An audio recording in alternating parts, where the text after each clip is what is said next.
Guaido's office said the Bolsonaro portion of the visit would be private, but the Venezuelan opposition leaders meeting with Foreign Minister Ernesto Araujo would be official.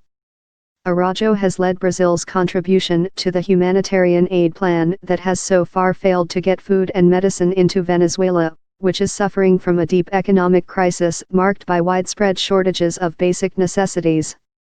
After meeting Bolsonaro, Guaido will hold a news conference at the presidential palace at 2:30 p.m. local time, 17:30 GMT. Brazil's military, whose former officers occupy one-third of Bolsonaro's cabinet posts, have been careful to avoid breaking off relations with Maduro, a socialist in power since 2013, not least because the northern Brazilian border state of Roraima depends on electricity supplies from Venezuela's Guaido. Guaido last month invoked constitutional provisions to assume an interim presidency, arguing Maduro's re-election last year was fraudulent.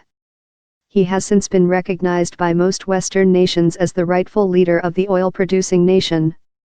Following a visit to Colombia for the launching of a plan to get humanitarian aid into Venezuela, Brazil is Guaido's first stop on a tour of several nations to build diplomatic pressure against Maduro.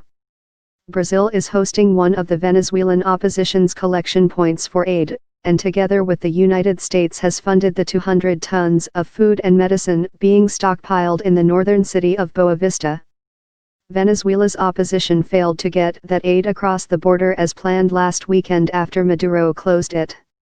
25 Venezuelans who were wounded by gunfire in protests across the frontier were treated in a Brazilian hospital, one of whom died on Wednesday.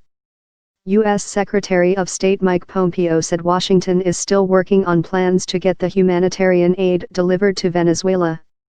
We are hopeful that over the next couple of weeks, we can really begin to make a dent in that problem.